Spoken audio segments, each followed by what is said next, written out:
बिस्मिल्लाहिर्रहमानिर्रहीम। क्या हाल है दोस्तों, सब खैरियत से हैं। आज मैं ऊपर आया हूँ, उनको खाना वगैरह दे दिया सबको मैंने, और इसने भी माशाल्लाह चूज़े निकाल दिए हैं। पिछली वीडियो में मैंने आपको बताया इनके 2 पैराडीक के चूज़े निकले, बाकी इनक्यूबेटर से हीरा के चूज़े हैच हो रहे हैं, वो मैं इसके नीचे रखता रहूँगा। और बाकी ये चूज़े हमारे माशाल्लाह लाइन से खड़े हैं। ये 13 चूज़े हैं, और ये वाले जो हैं ये 8 शामू के चूज़े हैं, ये 13 हीरा के चूज़े हैं। बाकी ये वाली मुर्गी ये भी माशाल्लाह 30 या 31 तारीख को हैचिंग कंप्लीट कर देगी। इसके नीचे भी 14 अंडे रखे हैं, हीरा के इसके अपने अंडे हैं। बाकी ये हमारे जैपनीज शामू के ये पट्ठा है, इसकी बहुत लॉन्ग हाइट है माशाल्लाह, और ये पट्टी है। और ये जर्मन और शामू ये हमारा पीछे बड़े पिंजरे में होता था, इसको मैंने ये शिफ्ट कर दिया। और ये हमारा हीरा जो है ये अकेला रह गया, इसके साथ एक आखिरी मुर्गी थी वो भी क्लुक हो गई, उसको भी मैंने अंडों पर बिठा दिया।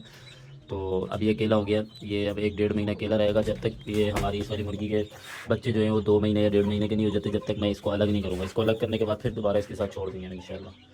बाकी हमारे स्विंग नेक है, इन्होंने भी पेट भर के खाना खा लिया है माशाल्लाह। आप क्वालिटी चेक करें इनकी गर्दन की,